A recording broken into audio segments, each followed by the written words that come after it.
Hello guys, जी AIIMS Delhi nursing officer solved paper सितंबर 2017 का। इसका पहला क्वेश्चन है most common type of the shock in trauma patient. First है हाइपोवोलेमिक शॉक है, सेकंड है एनाफाइलेक्टिक शॉक है, थर्ड है सेप्टिक शॉक है और फोर्थ है न्यूरोजेनिक शॉक है। तो ट्रॉमा के पेशेंट में हाइपोवोलेमिक शॉक है। ठीक है, हाइपोवोलेमिक शॉक का ही दूसरा नाम क्या है, हेमरेजिक शॉक भी है। ठीक है, हेमरेजिक शॉक को क्या बोलते हैं अपन, कोल्ड शॉक भी बोलते हैं। ठीक है, इसके अलावा क्या ये जो ये हाइपोवोलेमिक शॉक है, इसके अंदर देखिए क्या क्या सिम्टम्स वगैरह हैं, साइन सिम्टम्स है वो देखने को मिलते हैं। तो वो है हाइपोटेंशन है, टेकिकार्डिया है ना, वीक एंड थ्रेडी पल्स है। ठीक है, कूल एंड क्लेमी स्किन हो जाओगी, पैलर देखने को मिलता है। ठीक है, इसके अलावा क्या है, मॉइस्ट स्किन देखने को मिलता है हाइपोवोलेमिक शॉक में, और यूरिन आउटपुट भी क्या हो जाता है, डिक्रीज हो जाता है। ठीक है, इसके अलावा क्या होता है, देखिए इसके अलावा है एनाफाइलेक्टिक शॉक। ये एनाफाइलेक्टिक रिएक्शन की वजह से देखने को मिलता है। ठीक है, ये क्या होता है, एलर्जी कंडीशन लाइक जैसे बीइंग स्टिंग है, जैसे मधुमक्खी के काटने की वजह से ये वाले शॉक है वो एनाफाइलेक्टिक शॉक देखने को मिलता है। एनाफाइलेक्टिक शॉक होता है, इसके अंदर क्या देखने को मिलता है, हाइपोटेंशन देखने को मिलता है। ठीक है, टेकिकार्डिया देखने को मिलता है, कफ वगैरह, डिस्निया, प्लूराइटिस है, अर्टिकेरिया है। ठीक है, रेस्टलेसनेस है, decreased level of the consciousness है। ये सारे किन्हें एनाफाइलेक्टिक शॉक में देखने को मिलते हैं। ठीक है, इसके अंदर भी क्या हो जाता है, कार्डियक आउटपुट वगैरह डिक्रीज हो जाता है। ठीक है, ये सारे देखने को मिलते हैं। इसके अलावा आता है सेप्टिक शॉक। सेप्टिक शॉक क्या है, इसके अंदर क्या होता है, ये किसी इन्फेक्टिस कंडीशन में देखने को मिलता है सेप्टिक शॉक। ठीक है, जैसे सेप्टिसेमिया वगैरह में। ठीक है, सेप्टिसेमिया का जैसे केस हो उसमें सेप्टिक शॉक देखने को मिलता है। ठीक है, सेप्टिक शॉक में भी क्या देखने को मिलता है, हाइपोटेंशन है, टेकिकार्डिया है। ठीक है, फुल बाउंडिंग पल्स देखने को मिलती है सेप्टिक शॉक में। ठीक है, फुल बाउंडिंग पल्स देखने को मिलती है। इसके अलावा टेकिपनिया है, बॉडी क्या होएगी, वार्म देखने को मिलती है, फ्लश्ड स्किन वगैरह, डिक्रीज यूरिन आउटपुट है, फीवर है, ये सारे देखने को मिलते हैं सेप्टिक शॉक में। ठीक है, इसके अलावा आता है न्यूरोजेनिक शॉक आता है। देखिए न्यूरोजेनिक शॉक में क्या होता है, इस पर बहुत बार क्वेश्चन बनता है कि बाकी सब जो भी जितने भी शॉक है ना, उसके अंदर क्या होता है, हाइपोवोलेमिया होता है और साथ में क्या देखने को मिलता है, टेकिकार्डिया देखने को मिलता है। ठीक है, लेकिन न्यूरोजेनिक शॉक में क्या होता है, लेकिन न्यूरोजेनिक शॉक में क्या देखने को मिलता है, ब्रेडिकार्डिया देखने को मिलता है। इस पे बहुत बार क्वेश्चन बनता है। और ब्रेडिकार्डिया के साथ साथ हाइपोटेंशन है, वार्म और ड्राई स्किन देखने को मिलती है। ये क्यों देखने को मिलती है वार्म, क्योंकि इसके अंदर क्या होता है, पेरिफेरल वेसोडाइलेटरी इफेक्ट देखने को मिलता है। ठीक है, न्यूरोजेनिक शॉक में, तो इसकी वजह से क्या होगा, वार्म होगी बॉडी, ड्राई होगी, ड्राई एंड वार्म देखने को मिलती है, क्योंकि इसमें ब्लड सप्लाई पेरिफेरल वेसोडाइलेटरी इफेक्ट की वजह से होता है। बाकी डिक्रीज होता है ये कार्डियक आउटपुट है। और इसमें न्यूरोजेनिक शॉक में क्या होता है, वेगल, ये ब्रेडिकार्डिया क्यों देखने को मिलता है, वेगल नर्व के स्टिमुलेशन की वजह से। ठीक है, पैरासिम्पैथेटिक नर्व के स्टिमुलेशन की वजह से देखने को मिलता है, इसकी वजह से। ठीक है, ब्रेडिकार्डिया देखने को मिलता है। अगला क्वेश्चन है, इनके हाइपोवोलेमिक जो शॉक है, इसके अंदर क्या ये पूछा जाता है बार बार कि अर्लीस्ट साइन क्या है। तो अर्लीस्ट साइन में टेकिकार्डिया आता है। ठीक है, उसके बाद में हाइपोटेंशन है। ये दोनों कार्डिनल साइन है, टेकिकार्डिया और हाइपोटेंशन है। अगर ऑप्शन में टेकिकार्डिया मिलता है तब तो अर्लीस्ट साइन टेकिकार्डिया जाता है। अगर टेकिकार्डिया नहीं है और हाइपोटेंशन है तब हाइपोटेंशन जाता है आंसर। ठीक है, इसके अलावा क्या होता है, जो एनाफाइलेक्टिक शॉक है उसका जो मीडिएटर क्या है, कई बार ये क्वेश्चन भी पूछा जा सकता है ना, पूछा जाता है कि जो एनाफाइलेक्टिक शॉक उसका मीडिएटर क्या है, तो वो है हिस्टामिन। ठीक है, एनाफाइलेक्टिक शॉक का जो मीडिएटर है वो क्या है, हिस्टामिन है। इसके अलावा कई बार ये क्वेश्चन भी बनता है कि जो पोस्ट ऑपरेटिव शॉक है ना, पोस्ट ऑपरेटिव पेशेंट उनमें शॉक है तो उसमें क्या मॉनिटर करेंगे कि उसका पता चलता है, तो वो है टेकिकार्डिया। उसमें भी टेकिकार्डिया देखते हैं। सबसे पहले हार्ट रेट इंक्रीज होती है। ठीक है, इसके अलावा क्या देखने को मिलता है, क्या बोलते हैं उनको, इसके अलावा इसमें जो एक होता है कार्डियोजेनिक शॉक होता है। कार्डियोजेनिक शॉक हमेशा किसकी वजह से देखने को मिलता है, इसके अंदर क्या हो जाता है, inadequate pumping of the heart हो जाता है। ठीक है, कार्डियोजेनिक शॉक में क्या देखने को मिलता है, inadequate pumping of the heart की वजह से देखने को मिलता है। ठीक है, इसका मोस्ट कॉमन कॉज पूछे हैं कार्डियोजेनिक शॉक का। ठीक है, कार्डियोजेनिक शॉक का मोस्ट कॉमन कॉज होता है एमआई, कोरोनरी आर्टरी डिजीज होती है, उसके अंदर भी क्या देखने को मिलता है, एमआई देखने को मिलता है, मोस्ट कॉमन कॉज होता है। ठीक है, और मोस्ट कन्फर्मेटरी मेजरमेंट की अगर बात करें कार्डियोजेनिक शॉक में तो वो देखने को मिलता है कार्डियक इंडेक्स, ठीक है। इसके अलावा क्या है, इसमें बहुत बार ये क्वेश्चन भी होता है कि इनिशियल ट्रीटमेंट क्या करते हैं इसके अंदर कार्डियोजेनिक शॉक में, तो इसका ये देखने को मिलता है कि जो उसकी मायोकार्डियम है, हेड की जो मायोकार्डियम लेयर है उसमें ऑक्सीजन सप्लाई वगैरह नहीं होती है, तो उसकी वजह से एमआई की वजह से कार्डियोजेनिक शॉक देखने को मिलता है।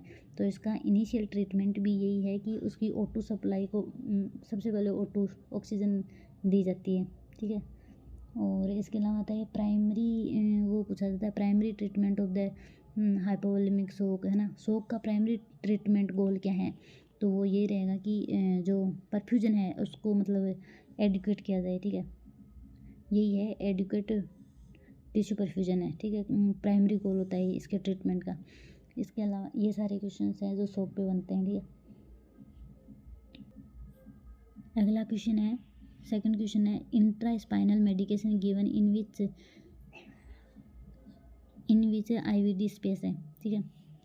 तो पहला है L4 है, L5 है, सेकंड है L1 L2 है, थर्ड है L6 है, L7 है, फोर्थ है L2 L3 है। तो इसका आंसर हो जाता है L4 है, L5 है, ठीक है। एडल्ट में देखिए L3 L4 देखते हैं, L3 और L4 देखते हैं, जबकि बच्चों में L4 L5 देखते हैं, ठीक है। इसके अंदर देते हैं, इसके अंदर जो मेडिसिन है वो सब एरिकनोड स्पेस में दी जाती है, ठीक है। इसके अंदर क्या हो जाता है, जो ये सी एस एफ विड्रॉल वगैरह करते हैं ना, तो इस टाइम पे पोजीशन भी वो देते हैं, सी से पोजीशन बोला जाता है, सी से पोजीशन दी जाती है, ठीक है। और इसी पोजीशन को क्या बोलते हैं, फिटल एटीट्यूड पोजीशन है, ठीक है। तो वो भी इसी में यूज़ करते हैं, ठीक है। इसके अलावा क्या होता है, इसके अंदर यही है, मैंने तो यही क्वेश्चन बनता है कि L4 और L5 तो यूज़ करते हैं अपन बच्चों में, और एडल्ट में L3 L4 यूज़ करते हैं, ठीक है। इसके अलावा थर्ड क्वेश्चन है, देखिए थर्ड क्वेश्चन है, विच लाइव अटेन्यूएटेड वैक्सीन, कौन सा लाइव अटेन्यूएटेड वैक्सीन है। पहला है BCG, सेकंड है DPT, थर्ड है TT और फोर्थ है DT। तो इसमें लाइव वैक्सीन पूछा है, तो लाइव वैक्सीन BCG है, ठीक।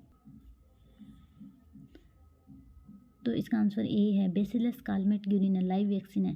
देखिए एक होता है लाइव वैक्सीन होता है, एक किल्ड वैक्सीन होता है, ठीक है, एक होता है टॉक्सोइड होता है। तो इसके अंदर क्या आता है गाइस, इसके अंदर क्या है देखिए ना, ये जो लाइव वैक्सीन है इसके अंदर एक ट्रिक है, बॉय लव द क्राइम, ठीक है। तो ये एक ट्रिक ऐसे याद रख सकते हैं कि बॉय लव द क्राइम। तो बॉय में क्या है, B4 है BCG, ठीक है। O4 है ओरल पोलियो वैक्सीन है, ठीक है। Y4 है येलो फीवर है। उसके बाद में है लव द से याद, T से याद रख सकते हैं टाइफाइड है ओरल, ठीक है। इसके अलावा T से टाइफाइड ओरल हो गया, C से होता है चिकन पॉक्स, ठीक है, C से चिकन पॉक्स है, और C से कोविशील्ड है। R से रूबेला हो गया, I से हो गया इन्फ्लुएंजा लाइव है, M से हो गया मीजल्स है और मम्स है, ठीक है। E से हो गया एपिडेमिक टाइफस है। ये सारे क्या है, लाइव वैक्सीन है। इसके अलावा क्या थी, एक जो किल्ड वैक्सीन है उसकी ट्रिक है, परी चोर थी दिल्ली में, ठीक है। ये ट्रिक है जिसे अपन याद रख सकते हैं, परी चोर थी दिल्ली में। इसमें परी से क्या है, P से है इंजेक्टेबल पोलियो वैक्सीन है, ठीक है। A से क्या है, हेपेटाइटिस AB हो गया, ठीक है। R से हो गया रेबीज हो गया, I से इन्फ्लुएंजा हो गया, ठीक है। इन्फ्लुएंजा जो इंजेक्टेबल है वो किल्ड है। उसके बाद में चोर है से कोलेरा और कोवैक्सीन हो गया, ठीक है। इसके अलावा द से है टाइफाइड है, ठीक है, किल्ड वाला जो इंजेक्टेबल है टाइफाइड है। दिल्ली से D4 DPT हो गया, ठीक है। ये क्या है, परी चोर थी दिल्ली में, ये किल्ड वैक्सीन की ट्रिक है, इससे याद रख सकते हैं। इसके अलावा बचता है एक होता है टॉक्सोइड। टॉक्सोइड की एक ट्रिक है कि तेरा दीवाना बनूंगा, है ना।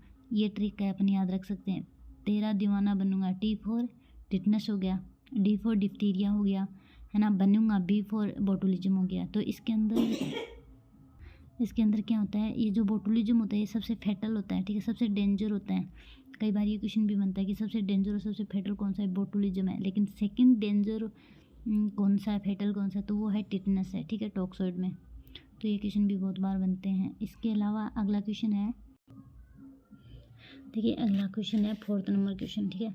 The injection haloperidol given intramuscular by which techniques है।